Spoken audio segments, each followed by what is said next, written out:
আমির হামজা এক সুন্দরী নারী নিয়ে মন্তব্য করার কারণে তার বিরুদ্ধে অনেক লেখালেখি চলছে। কথা বলেন ঠিক না বেঠিক? আমির হামজা আবার লাইভে এসে ওটা কিন্তু দুঃখ প্রকাশ করেছে। তারপর আমাদের দেশের একদল মৌলবীরা সেইটা নিয়ে বাজাচ্ছে, শুধু বাজাচ্ছে। আমি এখানে উঠেছি 9:30, 11:30 পর্যন্ত যদি কথা বলি তাহলে কয় ঘন্টা কথা বলতে হচ্ছে? 2 ঘন্টা, 1 ঘন্টা 55 মিনিট কথা ভালো হলো। দুটো একটা কথা তো মিস্টেক হতেই পারে। 2 ঘন্টার আলোচনা করতে গেলে দুটোটা কথা মিস্টেক হতে পারে না? অবশ্যই হতে পারে। আপনি 1 ঘন্টা 57 মিনিটের অবস্থা ভালো দেখলেন, আর একটা কথা বলতে যে আমার অজান্তে একটা বেভাস কথা বলে ফেলেছি, আপনি সেইটা নিয়ে সমালোচনা করতেছেন। 1 ঘন্টা 57 মিনিট কেন আপনার কানের ভিতর ঢোকে না? আপনি যদি এতই সমালোচনা করেন 1-2 ঘন্টা আলোচনা এই চেয়ারে বসে করুন তো। আপনি 2 ঘন্টা বসে এই চেয়ারে বসে আলোচনা করুন। 15 মিনিট করতে করতে আপনার মানে পায়জামা ভিজে যাবে। লোকজন বলে কাঁপতেছেন কেন? অধিক হইয়ে গেছে কাপুনি। মসজিদে একটু খুতবা দিয়ে দাঁড়ান, আধা ঘন্টা সময় দিলি 15 মিনিট শেষে যায়, 15 মিনিট আপনি কথা খুঁজে পান না। আর একটা লোক 2 ঘন্টা আলোচনা করে, 1.5 ঘন্টা আলোচনা করে, একটা বেভাস কথা হতেই পারে। তারপরে তিনি যে কথাটা বলেছেন, আমরা আলেমরা কেউ বেভাস বলে মনে করি না। তিনি যুয়িনা লিন-নাসি হুব্বুশ শাহওয়াতি মিনান নিসা, এই আয়াতের আলোচনা করতে গিয়ে বলেছেন যে বিশ্ব সুন্দরী ছিল হলো আদমের স্ত্রী হাওয়া আলাইহিস সালাম, বিশ্ব সুন্দরী ছিল জুলাইখা, বিশ্ব সুন্দরী ছিল ফাতেমা। এই কথা বলতে গিয়ে এখন বিশ্ব সুন্দরীদের কাতারে অমুক লোকটার নাম পাওয়া যায়। এই কথাটা বলার থেকে তার পিছনে ঢাক ঢোল পিটাচ্ছে একদল মৌলবীরা। ভালো কথাগুলো তোমরা শুনবা না, যত খারাপ কথাগুলো শুনবা। সুতরাং সাইদি সাহেব জেলে গেছে, সাইদি সাহেবের ফাঁসি হয়েছে, তার মূলেও ছিল একদল মৌলবী, তার মূলে ছিল একদল মুনাফিক। আজকে আমাদের এই কথাগুলো বলতেছি আমাদের ভুল ধরার জন্য। কালকেই কিছু কিছু লোক বলবে ও জিহাদি সাহেবের আইনে কি হলো, এই বলিছে সেই বলিছে। তো তুমি যদি এত ভালো বোঝো, আসো দিন পত্রিকার আধা ঘন্টা আলোচনা করো দিন দুলা ভাই। সুতরাং ভুল ধরার আগে, কাউকে নিয়ে সমালোচনা করার আগে নিজেকে শুধরাও, নিজেকে আগে সংশোধন করো। আমাদের যে ত্রুটি নেই তা আমরা বলবো না, ত্রুটি আমাদের হতে পারে, কিন্তু কাজ বেশি করে যে ভুল তার বেশি হয়। কথা বলেন ঠিক না বেঠিক? যে ব্যক্তি কাজ করতে পারে না তার ভুল হয় না। বোবা লোকের শত্রু নাই, কারণ সে তো কথাই বলতে পারে না, তার শত্রু কি করে হবে? সুতরাং বোবা লোকের শত্রু নাই, যে কথা বলে তার শত্রু হয়। আল্লাহ জাতির হেফাজত করুক। তাহলে রুকু করব কার জন্য? আরো জোরে বলেন, রুকু করব কার জন্য? আল্লামা সাঈদী বিল উত্থাপন করলেন, বিলটা পাস হয়ে গেল। সেই কাল থেকে আজও পর্যন্ত আমার দেশের জাতীয় সংসদ শিরক মুক্ত। আল্লাহ রাব্বুল আলামিন তাই বলতেছে, আওয়ামী লীগ হও আর বিএনপি হও, জাতীয় পার্টি হও, জামাত ইসলাম হয়, সর্বপ্রথম আল্লাহর নির্দেশ হচ্ছে রুকু করবা কার জন্য? ওয়াসজুদু, সিজদা করবা কার জন্য? আ'বুদু রাব্বাকুম ওয়াফআলুল খায়রা লাআল্লাকুম তুফলিহুন, সকল ইবাদত গোলামি করবা কার জন্য? ওয়া'বুদু রাব্বাকুম ওয়াফআলুল খায়রা লাআল্লাকুম তুফলিহুন, ভালো ভালো কাজ করো, আশা করা যায় আল্লাহ পাক সফলতা দান করবে। এই যে দান করলেন, এটা কি কাজ? ভালো কাজ। একজন লোকের দাওয়াত করে খাওয়ালেন, এটাও কি কাজ? আয় বাবা, নির্বাচনে একজন ভালো প্রার্থীর জিতাই ক্ষমতায় বসালেন, এটা কি কাজ? পথে একটা কাটা পড়ে আছে, কাটাটা তুলে দিলেন, এটা কি কাজ? একটা ছাগল দড়িতে জোড়ায় পড়ে মারা যাচ্ছে, ওই ছাগলটার দড়ি খুলে দিলেন, এটা কি কাজ? এভাবে সালাম করা ভালো কাজ, একটা মানুষের আপ্যায়ন করা ভালো কাজ। এবার বলুন তো, বিয়ে করা কি কাজ? বুঝে শুনে বললেন, বিয়ে করা কি কাজ? কেন ভালো কাজ? বিয়ে করলে মানুষের চরিত্র কি হয়? ঠিক থাকে, চরিত্র ঠিক থাকে, সে আর ভাঙা বেড়ার দিক তাকায় না। বিয়ে করলে আল্লাহ শরীর স্বাস্থ্য ভালো করে দেয়, বিয়ে করলে নবীর বংশ বাড়ে, এই জন্য বিয়ে করা ভালো কাজ। বিয়ে করলে নবীর উম্মত বেশি হয়, বিয়ে করলে সন্তানাদি হয়। এবার বলুন তো, বিয়ে করলে সন্তানাদি হয়, বিয়ে না করলেও সন্তানাদি হয় না? অনেক সময় অবৈধ পন্থায় হয় কি হয় না? তাহলে বিয়ে করলি কাজটা যা, বিয়ে না করলেও কাজটা তাই। বিয়ে করলে ঘরের ভিতরে গোপন জায়গায় স্পেশাল একটা সুন্দর জায়গায় মেলামেশা করার পরে সন্তান হয়। আর বিয়ে না করলে চুরি চুরি করে করে আকাম কুকাম করে সন্তান নিতে হয়। কিন্তু সিস্টেম একই, বিয়ে করার পরেও যে সিস্টেম, বিয়ে না করলেও সেই একই সিস্টেম না ভাই? ছেলে মেয়ে এক জায়গায় না হলে বাচ্চা হবে, আবার বিয়ে করার পরে ছেলে মেয়ে এক জায়গায় হলে তো বাচ্চা হবে। তাহলে বিয়ে করলেও বাচ্চা হয়, না করলেও বাচ্চা হয়। বিয়ে করলে বাচ্চা হলে সেই বাচ্চাটা ওয়াফালুল খায়রা, ভালো কাজ। বিয়ে করলে বাচ্চা হলে বাচ্চাটা হয় অবৈধ। আর বিয়ে না করে যদি ওই কাজ করা হয় তাহলে ওই বাচ্চা হলে বাচ্চাটা হয় কি? অবৈধ। বিয়ে করলি বৈধ, বিয়ে না করলি হয় অবৈধ। ঠিক তদ্রূপ গত 15 বছরে যেভাবে নেতা নির্বাচন হয়েছে, একটাও নেতা বিয়ের ওই হাল হাকিকাত বজায় রেখে নির্বাচন করেনি। বিয়ে করতে গেলে প্রথম মেয়ে দেখা লাগে, তারপরে বাড়ি ঘরদোর দেখা লাগে, তারপর অনেক কিছু করার পরে এবার বিয়ে হয়। বিয়ে করার পরে আজকে বিয়ে করলে কালকে কি সন্তান হয়? কমপক্ষে কয় মাস? 9 মাস 10 দিন অপেক্ষা করা লাগে। তারপরে যে বাচ্চাটা হয় সেই বাচ্চাটা বৈধ না অবৈধ? বৈধ। নির্বাচন করতে গেলে প্রথম নির্বাচনের দিনখান ঠিক করা লাগে, তারপরে নেতারা প্রতীক চিহ্ন বরাদ্দ করা লাগে, টাকা সাবমিট করা লাগে, উইড্রো করা লাগে। দিন পরে জনতার কাছে ভোট চাওয়া লাগে। ভোট চাওয়ার পরে জনগণ এবার ভোট কেন্দ্রে যায়। ভোট দেওয়ার পরে ভোট গণনা হয়। 4 জন 5 জনের ভিতরে একজন জিতে গেল। ওই যে ব্যক্তি জিতে গেল সেই নেতা হলো কি নেতা? বৈধ নেতা। তাহলে বৈধ নেতার দ্বারা সমাজে ভালো কাজ হবে। বিয়ে করার পরে যেমন সন্তান হলে অবৈধ হয়, যারা বিগত 15টা বছর আমাদের ভোট দিতে না দিয়ে রাত দিনের ভোট সাথে করেছো, বিয়ে করার না করার পরে যে সন্তান হয় ওটা যেমন অবৈধ। বিগত 15.5 বছরে যত নেতা ছিল ইয়াগুলো অবৈধ।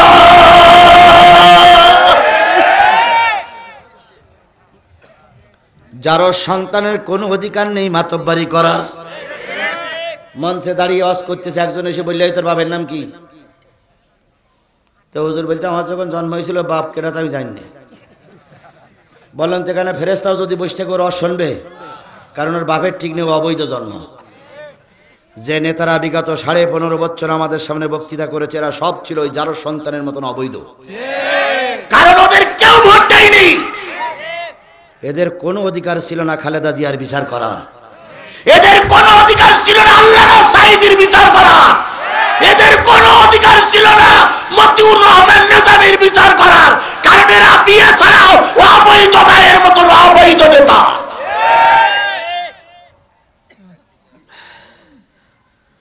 কথা কি মিলাতে পারলাম? বুঝলেন তো বুঝলেন, না বুঝলেন তো কসু। কিছু লোক তো বোঝে না, যাওয়ার সময় বলবে হুজুর যে কি বলে গেল তা তো বুঝলাম না। বুঝবা কি? তোমার জন্মের সমস্যা, তো তুমি এসব বুঝবা কি? তুমি তো অজন্মা কুজন্মা নেতাদের সঙ্গে এতদিন ঘুরে বেড়াইছো, তুমি এসব বুঝবা না, এসব তোমার বুঝি আসবে না। এসবগুলো তোমার কাছে রাজনীতি মনে হবে। কথা বলেন ঠিক না ঠিক? কিছু কিছু নেতারা এখন বলে রাজনীতি করবে না। আরে বাবা, রাজনীতি করবো না তো কি নীতি করবো? ভাই শেখ হাসিনার নাম ধরার দরকার নেই। বলুন তো শেখ হাসিনা আর ফেরাউন এর ভিতরে কোনো পার্থক্য আছে? তাহলে ফেরাউনির নাম কোরআন শরীফ আছে, নামাজে ফেরাউনির নাম পড়া যায়, ওয়াজে ফেরাউনির নাম করা যায়, মোনাজাতে ফেরাউনির নাম বলা যায়। আর আমরা ওয়াজে শেখ হাসিনার নাম বলতে পারবো না কেন? ও ফেরাউনি সেই আরো নিচে, আরো নিচে, আরো নিচে। আবু জেহেলের নাম কোরআন শরীফ আছে, আবুল আহাবের নাম, তাহলে আবুল আহাবের নাম কোরআন শরীফ আছে। এ শেখ হাসিনা আবুল আহাবের সেই আরো 3 ধাপ নিচে। তবে আবুল আহাবের রস করা যায় আর শেখ হাসিনার রস করা যাবে না, মানে এখন থেকে আবুল আহাব বাদ দিয়ে শেখ হাসিনার ওয়াজি করা লাগবে। মামুনুল হক নাম শুনেছেন? মামুনুল হক, এখানে হেফাজতের লোক অনেক আছেন, আমি ভাব দেখি বুঝ দিছি। খেলাফত মজলিস সাইকুল হাদিস মামুনুল হক এক ওয়াজ করতে যেই বলতেছে, ভাই আপনারা তো বলেন এটা বলা যাবে না ওটা বলা যাবে না, আসল ঘটনা কি বলবো? তো জনগণ তো বলতে বলেন। কয় ফেরাউন মারা গেছে না বেশি আছে? তো জনগণ বলতে গেছে মরি। কয় নিশ্চয় ওর কোনো জায়গায় কবর দেওয়া আছে পিরামিডের ভিতরে, ওখান থেকে হাড় কঙ্কালগুলো নিয়ে আসে। এই নিয়ে আমাদের দেশে 1 গ্লাস পানি নেন, নিয়ে ওই পানির ভিতরে হাড় কঙ্কালগুলো চুবান, ধুয়ে ধুয়ে ধুয়ে ধুয়ে আবার জায়গায় রেখে আসেন। পানির একটা রং হবে। নমরুদ যেখানে শুয়ে আছে ওখান থেকে নমরুদি তুলে আসেন, এনে নমরুদের হাড় কঙ্গল পানির ভিতর ঢুকান, চুবান, চুবাইলে একটা রং হবে। আবু জাহেল কুয়ার ভিতরে পড়ে আছে, হাড় কঙ্গাল যা আছে দুগুলো তুলে নিয়ে চুবান, চুবাইলে একটা রং হবে। আর ওর সঙ্গে আরেকটা হুজুরের ঢুকান, আব্দুল্লাহ বিন উবাই। কারণ সব এই জালেমদের দ্বারা ক্ষতি হয়নি, আব্দুল্লাহ বিন উবাইয়ের মতন হুজুরদের দ্বারাও ক্ষতি হয়েছে। তো আব্দুল্লাহ বিন উবাই নামক হুজুরির নিয়ে এসে এর ভিতরে চুবান, চুবানের পরে পানির এক গ্লাস হবে, গ্লাসের রং হবে। সেই পানিটা বাংলাদেশের কোন একজন নারীকে খাওয়াবেন। খাওয়ানোর পরে ওই নারী যদি গর্ভবতী হয় আর ওই নারীর পেটের থেকে যদি কোনো সন্তান দুনিয়ার মুখ দেখে, সেই সন্তানটা যদি মেয়ে লোক হয় তাহলে সেই সন্তানটা হবে শেখ হাসিনা।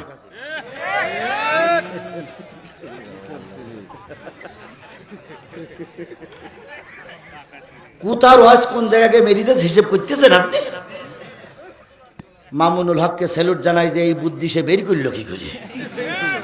তার মানে তার বক্তব্য হলো এই শেখ হাসিনা ফেরাউনের চেয়ে আরো নিকৃষ্ট, এই শেখ হাসিনা ওই নমরুদের চেয়ে আরো নিকৃষ্ট, এই শেখ হাসিনা আবু জেলের চেয়ে আরো খারাপ, আরো খারাপ, আরো খারাপ। আফআলুল খায়রা লাআল্লাকুম তুফলিহুন, ভালো ভালো কাজ দেখা যাবে কিন্তু ওর ভিতরে ভালো কাজ থাকবে না। ওরা বলবে আমরা তাহাজ্জুদ নামাজ পড়ি, কিন্তু একক তো নামাজ ওরা পড়ে না, ওরা মানুষের কাছে ধোঁকামি করতেছে। বাহ্যিক দৃষ্টিতে টুপি দেখে, ওয়াজ দেখে, পাগড়ি দেখে, হুজুরগিরি দেখে বোঝা যায় না প্রকৃত অন্তরের ভিতরে কার ব্যথা আছে, কার মহব্বত আছে আল্লাহই ভালো জানে। ইন্নামা আকরামাকুম ইনদাল্লাহি আতকাকুম, নিশ্চয়ই তোমাদের ভিতর থেকে ওই ব্যক্তি আমার কাছে অধিক প্রিয় যে ব্যক্তি সর্বক্ষেত্রে আমি আল্লাহ আমারে ভয় পাই। ইন্নাল্লাহা লা ইয়ানজুরু সুরিকুম ওয়া আমওয়ালিকুম ওয়ালাকিন ইয়ানজুরু কুলুবিকুম ওয়া আমালিকুম। আল্লাহ নিশ্চয়ই মানুষের চেহারা দেখে না, কত মাল আছে তা দেখে না, আল্লাহ দেখে আমল আর অন্তর। কথা বলেন, কথা বলেন, কি দেখে? আমল মানে কি? কাজ। আর অন্তর, তোমার অন্তরে কার কি আছে এইগুলো দেখে। আমার ভাইরা, কোন সূরার আলোচনা হচ্ছে? সূরা হজের আলোচনা চলছিল ইয়েমেনে, সিরিয়ায়। এক হুজুর আলোচনা করতেছেন হজ করলে তার জীবনের সব গুনাহ মাফ, যে ব্যক্তি হজ করবে সে মাসুম হয়ে যায়। কথাগুলো ঠিক না বেঠিক? আল্লাহ রসুল বলেছেন হালাল পয়সা দিয়ে কেউ যদি মক্কা ঘর জিয়ারত করে, কাবা 7 বার তওয়াফ করার সাথে সাথে জীবনের সব গুনাহ কি হয়ে যায়? মাফ হয়ে যায়। নবী বলেন একজন হাজী সাহেব মক্কা থেকে হিজরত করে যখন দেশে ফিরবে, তার পার দিকে তাকাও, তার চেহারার দিকে তাকাও, হাতের দিকে তাকাও, কারণ এই পা সেই মক্কা মদিনায় ঘুরেছে যেই মক্কা মদিনায় আমার রসুল চলাফেরা করেছে। এই মুখ, যে মুখ হযরত আসওয়াদ চুম্বন করেছে, এই মুখ যেই মুখ দিয়ে জমজমের পানি খেয়েছে, এই মুখ, এই পা যে পাক দিয়ে সাফা মারওয়া সাই করেছে, এই জন্য পার দিকে তাকাও, মুখের দিকে তাকাও, মাথার দিকে তাকাও, গোনাগুলো মাফ হয়ে যাবে। হজের একটা বিরাট সম্পদ, হজের একটা বিরাট মূল্য। আজকের আমাদের মাহফিলে মহিলারা শুনতে এসেছেন, আসেনি? ওই মাহফিলে, সিরিয়ার সেই মাহফিলে এক বুড়ি মানুষ শুনতে এসেছে। বুড়ির স্বামী নাই, বুড়ির ছেলে নাই, বুড়ির মেয়ে নাই, বুড়ি একা একা। শুনেছে হজ করলে জীবনের সব গুনাহ মাফ। বুড়ি ওই মজলিসে বসে টার্গেট নেছে, আল্লাহ হজ না করে মরবো না। নিয়ত করলে আল্লাহ বরকত দেয় না? তাহলে আমরাও কি নিয়ত করতে পারি যে আল্লাহ তুমি আমাদের হজ না করাই মৃত্যু দিও না? এই নিয়ত আমরা করতে পারি না ভাই, হজ না করে যেন আল্লাহ মৃত্যু না দেয়। আরে বাবা, নিয়ত করলে অনেক গরিব মানুষের হজ আল্লাহ কবুল করে, আর অনেক বড় লোক কোটি কোটি টাকার মালিক হজ করতে যেতে পারে না। আমি 16 সালে হজ করেছি, আমার জীবনের কথা বলছি। হজ করতে গেলাম, আমাদের কাফেলার ভিতরে 40 জন, সেই 40 জনের একজন মোতাওয়াল্লি ছিল। আমিও সেই 40 জনের ভিতরে হজ নসিহত করতাম। ঢাকাতে এক ভদ্রলোক গেলে মক্কা ঘরে, মক্কা শরীফে 7 দিন থাকার পরে হঠাৎ করে একদিন রাত্রি দেখি কাঁদতেছে খুব। কি হইল? তখনও হজের সময় আসিনি, আমরা একটু আগে গেছিলাম। কান্দো কেন? কেমন মেয়ের জন্য পরানটা খুব কাঁদতেছে। ও ভাই, মেয়ের জন্য পরান কাঁদে, আপনি একজন হজ করতে কয় কোনো কথা না, আমি ফিরে যাবই। তো হজ করবা না? কয় না, আমার হজের দরকার নেই। এখন ওর মেয়ের জন্য পরান কাঁদতেছে কি বোঝ জন্য পরান কাঁদতেছে, আল্লাহই ভালো জানে। আমার জীবনের কথা কোরআন শরীফ বলতেছে, আমার জীবনের কথা। এরপরে পরের দিন হজ কাফেলার যিনি লিডার, তিনি এসে অনেক বুঝালেন, আমরা সব বুঝলাম, কোন কথা হলো না, যাবই। ফিরতি ফ্লাইটই হজের আগে তিনি ফিরে আসলেন। ওর কপালে কি হজ ছিল? জোরে বলেন, ওর কপালে হজ ছিল? ওর কপালে হজ ছিল না, এই জন্য ও হজ করতে যাই ও হজ করতে পারিনি। আবার দেখবেন অনেক গরিব মানুষ সারা জীবন ভিক্ষে শিক্ষে করে, মাঠে কাজ করে, গাছের কাজ করে, মাঠের কাজ করে, ভ্যান চালায়, আর শুধু নিয়ত করে আল্লাহ আমাকে মক্কা ঘরে জিয়ারত করার তৌফিক দিয়ে দিও।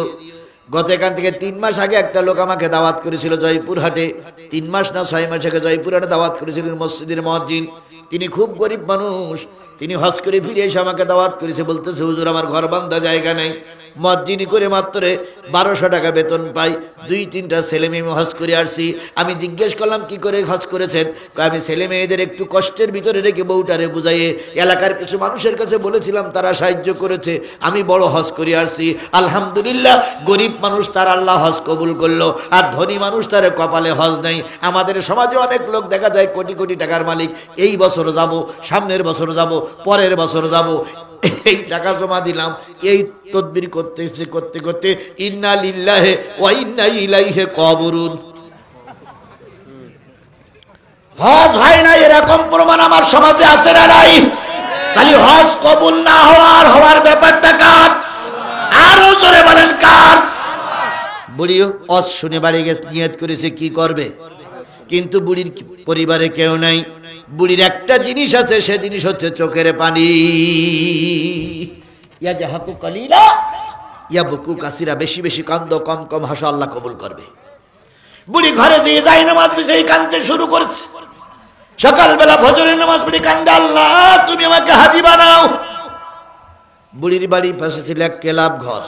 কি ঘর? ক্লাব ঘরে সাধারণত ছেলেরা কি করে? খেলাধুলো করে, ক্যারাম বোর্ড খেলে, তাস খেলে, আড্ডা ফাজলামি মারে। সকালবেলা ছেলেরা ক্লাব ঘরে এসে দেখে বুড়ির জোরের কান্নার কারণে কারোর কথা কেউ শুনতেছে না। তো সবাই মিলে যে বলতে, বুড়ি কালকে সন্ধ্যেবেলা তো ভালো ছিল, আজ কাঁদতে চাও কেন? কারণ একটু হজে যাব। যুবকেরা বলছে হজ করতে গেলে টাকা লাগে, তোমার টাকা আছে? 1 টাকাও নেই। তবে আমার চোখে কি আছে? পানি আছে।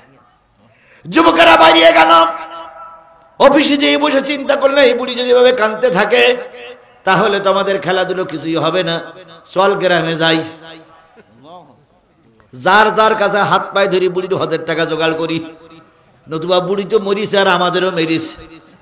গ্রামের সবাই যে যুবকেরা হাত পায়ে ধরে ধরে কিসের টাকা ম্যানেজ করেছে? হজের টাকা ম্যানেজ করেছে। বলুন তো আজকের এই মাহফিলটা এককভাবে কারোর চেষ্টায় হয়েছে?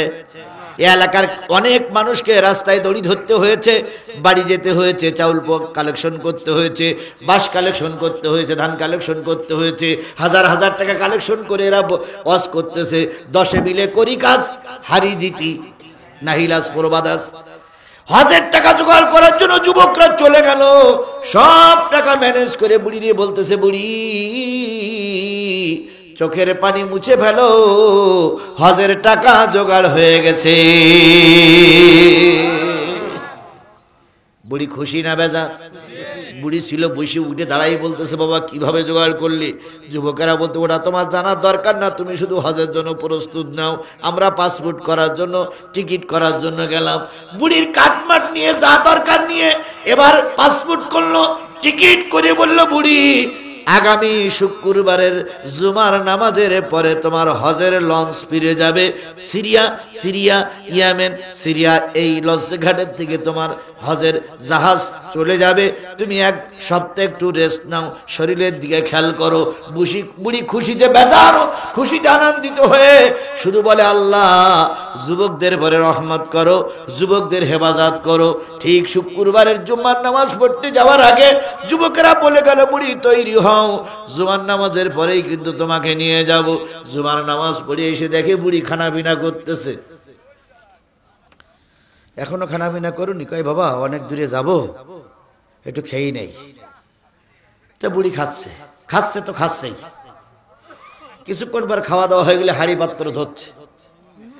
তো যুবকেরা বলতে, তাড়াতাড়ি করো, এই হাড়ি মালসাগুলো একটু ধুয়ে না রেখে গেলে দেখবে কেটা? এখানে রাখে, ওখানে রাখে, ওখানে থই, ওখানে। এবার বিছানা গোছাচ্ছে। এই করতে করতে আসরের আজান দিচ্ছে।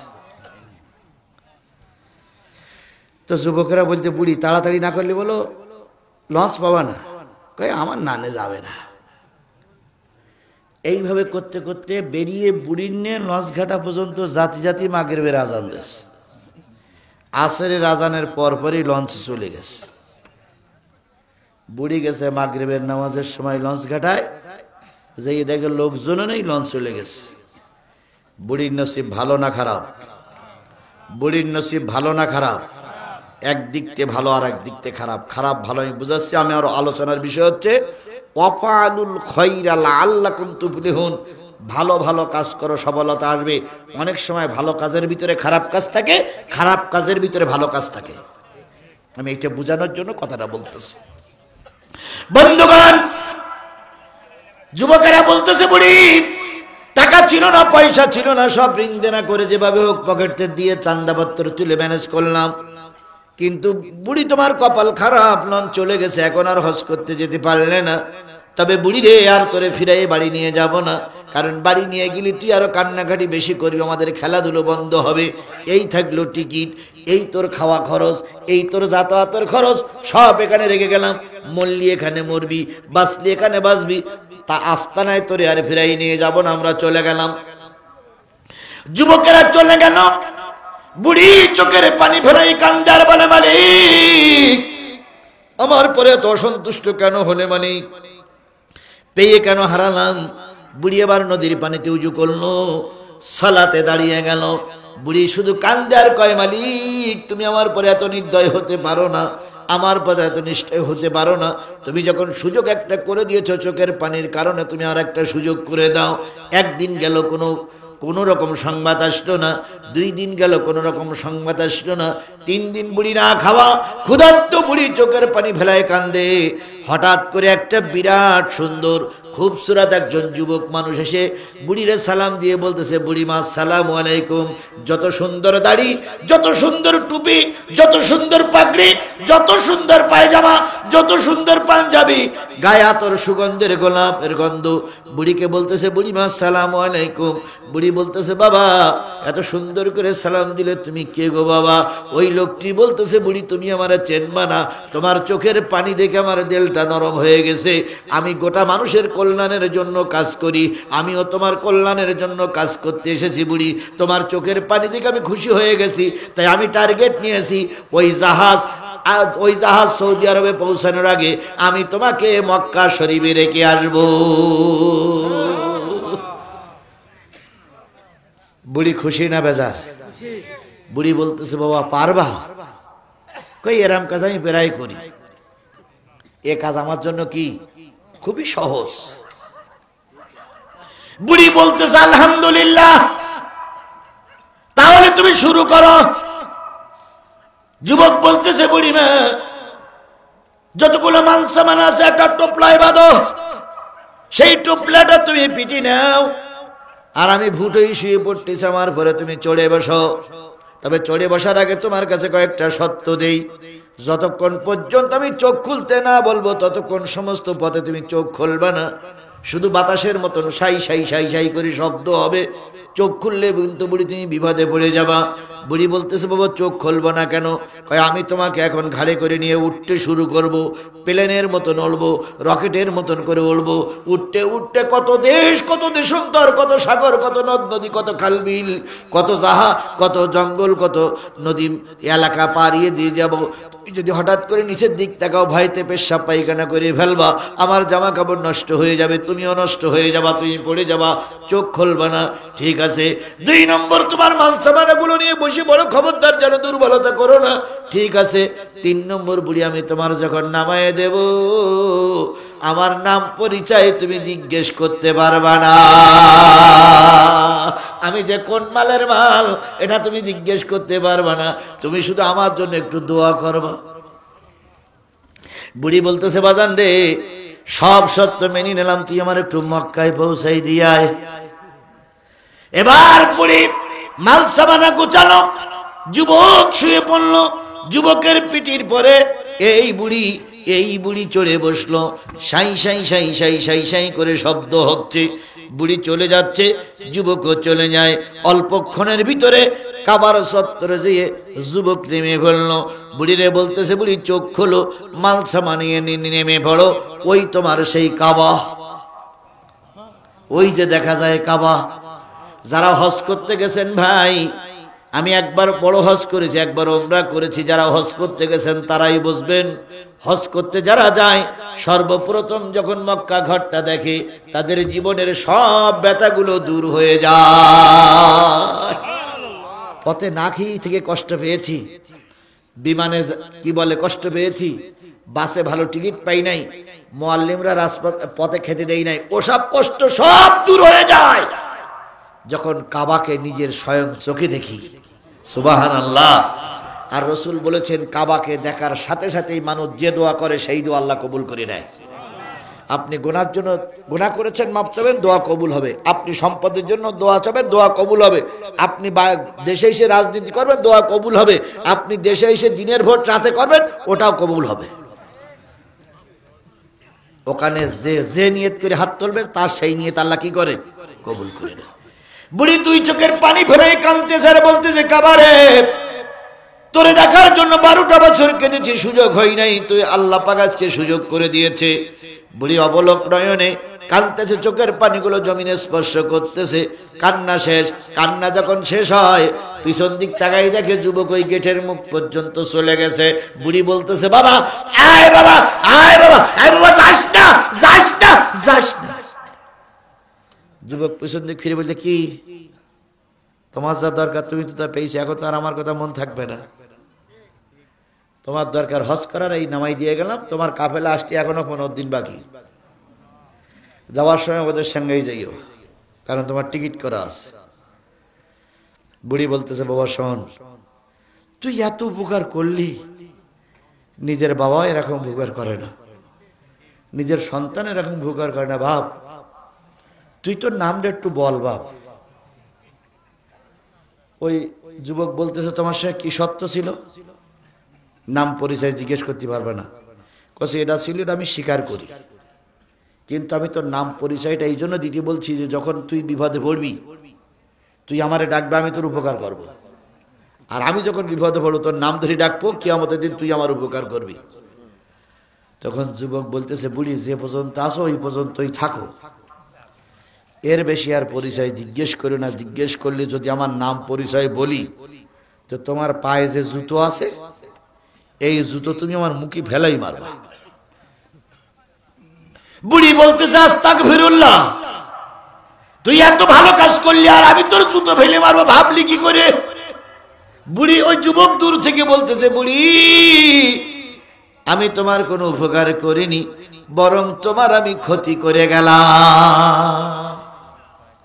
বুড়ি বলতেছে কি এমন কি করে ক্ষতি করলি? তুই তো সব ভালো কাজ করেছিস, সুতরাং তোর নাম পরিচয়টা বল, আমি কথা দিচ্ছি আমি তোর কোনো ক্ষতি করব না। যুবক তখন দাঁড়িয়ে বলতেছে বুড়ি তুমি কি ইবলিস শয়তানের নাম শুনেছ? বুড়ি তখন রেগে মেগে বলছে তার সঙ্গে তোর কি সম্পর্ক? তার সঙ্গে তোর কি? তুই তো ভালো কাজ করিস। যুবক তখন দূর থেকে বলতেছে বুড়ি আমি সেই ইবলিস শয়তান।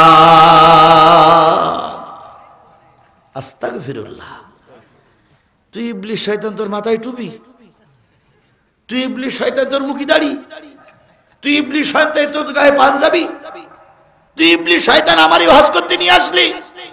এ তো ভালো কাজ করলে, কিন্তু ইবলিস তো ভালো কাজ করে না। ইবলিস তখন বলতেছে আমার এই ভালো কাজের ভিতরেই শয়তানি। কেমন শয়তানি?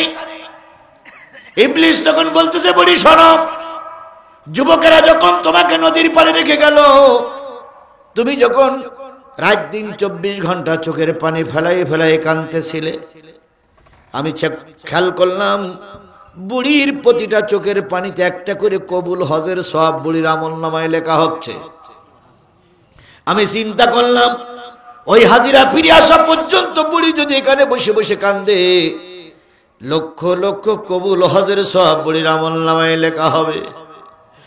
যদি কিয়ামতের দিন রাসূলের উম্মতেরা জাহান্নামে যায় আর বুড়ি যদি লক্ষ লক্ষ কবুল হজের সওয়াব উম্মতদের জন্য দান করে দেয়, রসুলের কোটি কোটি উম্মত জান্নাতে যাবে, তাই চিন্তা করলাম কোটি কোটি উম্মত যাতে জান্নাতে না যেতে পারে, বুড়ির অন্তত একলাই কাবা ঘরে চত্বরে রেখে আসি, একটাও হজের সওয়াব নিয়ে বুড়ি একা জান্নাতে যাক, লক্ষ লক্ষ কোটি কোটি মানুষ যেন জান্নাতে না যায়। এই জন্য তোমার আমি রেখে গেলাম। আসলে আমার এই কাজের ভিতরে তুমি দেখতেছো ভালো কাজ, কিন্তু এই কাজের ভিতরেই শয়তানি। বুড়ি তখন বলতেছে, ইবলিসের বাচ্চা ইবলিস, এই শয়তানের বাচ্চা শয়তান, আমি যেখানে ছিলাম সেখানে নিয়ে যা। তোর এখন আনতে বললো কেন? এই শয়তানের বাচ্চা শয়তান, নে আমার ঘরে করে আবার সেই জায়গায় নিয়ে যা। শয়তান তখন বলতে, বুড়িমা আসসালামু আলাইকুম, আমার শয়তানি কাজগুলো এভাবেই হয়। অতীতের 15.5 বছর যা কাজ হয়েছে সব ইবলিস শয়তানের পাঠ এরাই করেছিল। এদের সব ভালো কাজের ভিতরেই ছিল শয়তানি। কথা বলেন ঠিক না বেটি? রাস্তাঘাট করা, বিদ্যুতের নামে কারবার করা, সব ছিল শয়তানি। বাংলাদেশটারে বিক্রি করতে করতে করতে করতে সর্বনাশ করে গেছে। আর যদি এই 5টা বছর থাকতো হয়তো বাংলাদেশ ওই ভারতে দিয়েই দিতে হতো। ইতিমধ্যে তো ভারত বলতেছে আমাদের টাকা শোধ না করলে আমরা বিদ্যুৎ দেব না। এই অবস্থায় চলতে থাকে হয়তো বাংলাদেশ অন্ধকার হয়ে যাবে। সুতরাং এই পোশাক, এই ঘণ্টি, এই পট্টি, এই নামাজ, এই কোরআন তেলাওয়াতের ভিতরেই ছিল শয়তানি। তা না হলে মানুষকে গুলি করে মেরে যখন মানুষের পরিবার কেঁদেছে, ওরা তখন উল্লাস করেছে। শেরপুরের মাটিতে পুলিশ যখন আমাদের ছেলেদেরকে পিটাইছে, ওরা তখন গরু জবাই করে খেয়ে আনন্দ করেছে। একটা মানুষের বিপদে কখনো আনন্দ করাটা ভালো লক্ষণ নয়, তা ওরা করেছে। এই জন্য আল্লাহ বলতেছে, রফালুল খৈরা লাআল্লাকুম তুফলিহুন, ভালো ভালো কাজ করো, আল্লাহ পাক তোমাদের সফলতা দেবে। সুতরাং ভালো কাজগুলো আমাদের বেছে নিয়ে ভালো কাজগুলো করতে হবে। রাজি আছেন? বলুন তো, কোরআনের যে কাজগুলো করা হলো, সেই কোরআনের কাজের চাইতে ভালো কাজ আর পৃথিবীতে কিছু আছে? তাহলে কোরআনে বললো, কোরআনে যেটা বললো সেটা আমরা করবো ইনশাল্লাহ। দ্বিতীয় আয়াতের একটু ছোট্ট কথা বলে আমি আপনাদের, এবার আপনাদের কথা, এতক্ষণ ওয়াজ হলো, এবার আপনাদের শিক্ষণীয় কথা। আল্লাহ বলতেছে, ওয়াজাহিদু ফিল্লাহি হাক্কা জিহাদি হুয়াস্তাবাকুম ওমা জাআলা আলাইকুম ফিদ্দীনি মিন হারাস। এতক্ষণ যারা ওয়াজ শুনলে তাদের 2 নম্বর আয়াতের শিক্ষা হলো, যতদিন পর্যন্ত এই কোরআনের বিধান সমাজে চালু না হয় ততদিন পর্যন্ত জিহাদ ফি সাবিলিল্লাহর কাজ করা লাগবে। জিহাদ ফি সাবিলিল্লাহ মানে কিন্তু মারামারি না। জিহাদ ফি সাবিলিল্লাহর মানে কিন্তু রক্ত কাটাকাটি না। জিহাদ ফি সাবিলিল্লাহর মানে হলো চেষ্টা করা। আমরা এখন এই বিএনপি জামাতের অক্লান্ত চেষ্টার বিনিময়ে ইসলাম পৌঁছানোর দ্বার প্রান্ত, ইসলাম প্রতিষ্ঠা হওয়ার দ্বার প্রান্ত পৌঁছাইছি। কিন্তু এখন আমার দেশে কি ইসলাম প্রতিষ্ঠিত হয়েছে? এখন এই সুযোগটা আমাদের কাজে লাগাইতে হবে। এই ভাই উঠে যাচ্ছেন কেন? আমি তো শেষ করবো, এক্ষুনি শেষ করবো, এক্ষুনি মোনাজাত হবে। এই সুযোগটা আমাদের কি করতে হবে? কাজে লাগাতে হবে। কাজে লাগাতে গেলে কোরআনের সরকার, কোরআনের দেশ তৈরি করার জন্য আমাদের যার যা আছে তাই নিয়ে কাজ করতে হবে। এর নাম জিহাদ। আমি ওয়াজ করতেছি, এটা ওয়াজের ময়দানে জিহাদ। একজন লিখতেছে, এটা লিখুনির মাধ্যমে জিহাদ। একজন খবর পড়তেছে, এটা খবরের মাধ্যমে জিহাদ। ভাই মসজিদ ইমাম সাহেব উনি খুতবা পড়তেছে, ওই মেম্বারের পরে দাঁড়িয়ে উনি জিহাদ করবে। মানে যে যেখানে আছে সে সেখানে দাঁড়িয়ে চেষ্টা করবে। আপনি 5 জন লোক নিয়ে ধান কাটতেছেন, ওর ভিতরে কোরআন হাদিস জানেন, এই কোরআন হাদিসগুলো ওদের কাছে প্রচার করা আপনার একটা জিহাদ। আপনি রিক্সা চালান, রিক্সায় 2 জন প্যাসেঞ্জার বসেছে, ওই প্যাসেঞ্জারকে দিনের দাওয়াত করাটা আপনার পক্ষ থেকে জিহাদ। এই জিহাদ আপনাকে করতে হবে কতদিন? যতদিন পর্যন্ত এই দেশে দিন কায়েম না হয়। এবার আল্লাহ রাব্বুল আলামিন বললেন, মিল্লাত আবিকুম ইব্রাহিম। ও বাংলার মুসলমানেরা, ও গোটা বিশ্বের মুসলমানেরা, তোমাদের পিতা ইব্রাহিমের পরে তোমরা প্রতিষ্ঠিত থাকো, কারণ তিনি তোমাদের নাম রেখেছে মুসলমান। তাহলে আমাদের মুসলিম মিল্লাতের পিতার নাম কি? স্পষ্ট করে বলুন, কোনো জড়তা থাকবে না। বাবার নাম ধরতে পারে, স্পষ্ট অস্পষ্ট হবে কেন? আপনার আমার জাতির পিতার নাম কি? সবাই মিলে বলুন, জাতির পিতার নাম কি? বিএনপির জাতির পিতার নাম কি? জামাত ইসলামের জাতির পিতার নাম কি?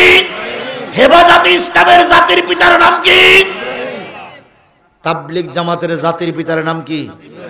শুধুমাত্র, কেবলমাত্র, একমাত্র আওয়ামী লীগের জাতির পিতা হলো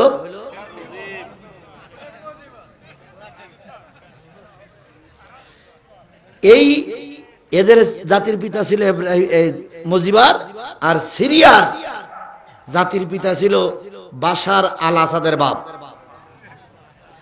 এই দুই জাতির পিতা 3 মাসের মাথায় কাজ। ওগা জাতির পিতাও কাজ, এ জাতির পিতাও কাজ। সেদিন আমি কক্সবাজার সফর করেছি, কুমিল্লা সফর করেছি, চট্টগ্রাম সফর করেছি। আসার সময় ঢাকা প্রতিটা মনে মনে দেখলাম জাতির পিতা ইব্রাহিম, শেখ মুজিব ঘোড়ার ডিম। জাতির পিতা ইব্রাহিম, এ স্লোগানকে আপনার আমার সবাই তাহলে স্পষ্ট করে বলুন, জাতির পিতা ইব্রাহিম। আরো জোরে বলেন, জাতির পিতা ইব্রাহিম। আরো জোরে, জাতির পিতা ইব্রাহিম। বাস, এই স্লোগান বাস্তবায়ন করতে গেলে আগামীতে টার্গেট নিতে হবে, এই ঘোড়ার ডিমের দলের লোক যেন আর প্রতিষ্ঠিত হতে না পারে। বসে থাকলে কি কাজ হবে?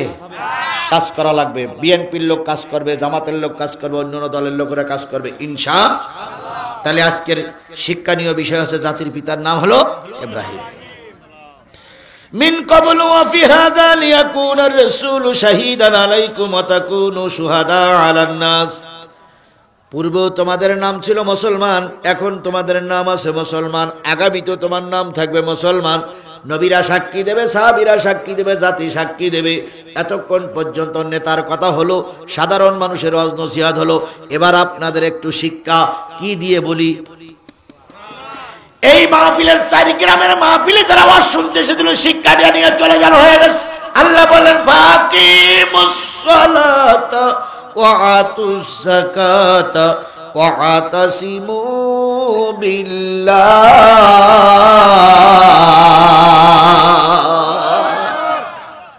এতক্ষণ যারা ওয়াজ শুনলেন 2 ঘন্টা, কয় ঘন্টা? এখন কটা বাজে দেখেন তো? 11:30 পার। আমি 9:30টার সময় এসেছি, তাহলে 2 ঘন্টা পার হয়ে গেছে না? এই 2 ঘন্টা যারা ওয়াজ শুনলে, আল্লাহর নসিহত হচ্ছে যতদিন বেশি আসো 5 ওয়াক্ত নামাজ পড়বা। ফাকিমুস সালাত, নামাজ কায়েম করো। এটা কার নির্দেশ? আওয়ামী লীগ, বিএনপি, জাতীয় পার্টির নাম ধরে বলেছে আল্লাহ। ওই যে প্রথম কথা, যারা ঈমান এনেছো সেজদা করবা, কয় ওয়াক্ত নামাজ পড়বা। তাহলে আজকের এই বিশাল কাফেলাকে এই শপথ নিতে পারি, যতদিন বেঁচে আছি নামাজ কাজা করব না। কারা কারা নামাজের পক্ষে আছেন একটু 2 হাত তুলে আল্লাহরে দেখাই দেন। হাত তুলে আল্লাহরে দেখান যে আল্লাহ আপনার নামাজের পক্ষে। নিয়ত করুন, আল্লাহ বরকত দেবে। আল্লাহ, আমি হেদায়েত কাউকে দিতে পারবো না, আমি শুধু তোমার কথাগুলো এখানে বলে গেলাম। দয়া করে এই জাতি সহ আমাদের সবাইকে তুমি হেদায়েত নসিব করে দাও। তাহলে আমরা 5 ওয়াক্ত সালাত আদায় করব। মা বোনেরা যারা ওয়াজ শুনতেছেন তাদের জন্য নসিহত, 5 ওয়াক্ত সালাত আদায় করব ইনশাআল্লাহ। ওয়াতুজ যাকাত, পয়সা বেশি হলে যাকাত দেব। আর শেষ কথা, একবার শেষ কথা হচ্ছে ওয়াতাসিমু বিল্লাহ। যতদিন এদেশে কোরআন কায়েম না হয় ততদিন কোরআনের ছায়াতলেই থাকবো। কোরআন প্রতিষ্ঠার জন্য চেষ্টা করব ইনশাআল্লাহ। আল্লাহরে পাওয়ার জন্য কোরআন হলো রশি। এই রশি ধরলে কারে পাওয়া যাবে? তাহলে আমরা আল্লাহরে পাইতে চাই না, চাই না? তাহলে এই রশি ধরে আল্লাহর কাছে চলে যাব ইনশাআল্লাহ। তাহলে আমি বলেছিলাম ওয়াজ মাহফিলে কয়টা কথা হবে? প্রথম আল্লাহর কথা বলেছি, রসুলের কথা বলেছি, কোরআনের কয়টা সূরার আলোচনা, কোন সূরার আলোচনা করলাম, কয়টা আয়াত? 2টা আয়াতের ভিতরে নেতাদের কর্মপদ্ধতি কি হবে, নেতারা কেমন হবে সে কথা কি বলেছি। আর সর্বশেষ বললাম আমাদের দায়িত্ব আমরা কয় ওয়াক্ত নামাজ পড়বো, আল্লাহর বিধান চালু করার জন্য থাকবো। আর কিসের ছায়াতলে থাকবো? এই 5টা বিষয় আমল করে যদি আপনি মৃত্যুবরণ করতে পারেন, আমি সাদা কাগজে লিখে দিতে পারি আপনি মরার পরে আল্লাহ জান্নাতি। আল্লাহ আমাদের সবাইকে জান্নাতি মেহমান হিসেবে কবুল করুক। আরেকটু জোরে বলেন আমিন। আরো জোরে আমিন, আরো জোরে। জি মুরব্বী, জি সূরা ফাতিহা ইখলাস শরীফ পড়ি। বিসমিল্লাহির রহমানির রহিম, আলহামদুলিল্লাহি রাব্বিল আলামিন, আর রহমানির রহিম, মুস্তাকিম সিরাতাল লাযিনা আন'আমতা আলাইহিম গায়রিল মাগদুবি আলাইহিম ওয়ালাদ-দাল্লিন। কুল হুয়াল্লাহু আহাদ আল্লাহুস সামাদ লাম ইয়ালিদ ওয়া লাম ইউলাদ ওয়া লাম ইয়াকুল লাহু কুফুওয়ান আহাদ। বেলঘরিয়া হাট জামে মসজিদ হাফিজিয়া মাদ্রাসার উন্নয়ন করবে আগামী 7ই জানুয়ারি 2025, 23শে পৌষ মঙ্গলবার। এখানে আমার মাহফিল আছে, আমি থাকবো, মোস্তাফিজুর রহমান শেরপুরি থাকবে, আল ফারুক আনসারী সাহেব থাকবে। কত তারিখ বলেন তো? 7ই জানুয়ারি। জায়গাটার নাম বেলঘরিয়া। সবাই যাবেন না। ইনশাআল্লাহ যাব। আল্লাহ আমাদের সবাইকে ওই মাহফিলে দলে কবুল করুন। আজকে একটু শীত বেশি, তারপর আশা করছি যে ওই দিন মাহফিল সবে সফল হয়ে যাবে ইনশাআল্লাহ। এনারা যেমন 9:30 আমাকে দিয়েছে, কর্তৃপক্ষের কাছে অনুরোধ করে আপনারা 9:30 দিবেন ইনশাআল্লাহ, তাহলে ফজরের নামাজের ক্ষতি হবে না। কিন্তু 12টার পরে দিলে ফজরের নামাজের ক্ষতি হওয়ার সম্ভাবনা বেশি। আল্লাহুম্মা আমিন। ربنا ظلمنا أنفسنا وإن لم تغفر لنا وترحمنا لنكونن من الخاسرين ربنا إننا آمنا فاغفر لنا ذنوبنا وقنا عذاب النار اللهم رب ارحمهما كما ربياني صغيرا وقل رب ارحمهما كما ربياني صغيرا মহিয়ান গরিয়ান সর্বশক্তিমান আল্লাহ, 4টে গ্রামের সমন্বয়ে একটা জায়গা, সেই জায়গায় আল্লাহ ওয়াজ মাহফিল হয়ে গেল।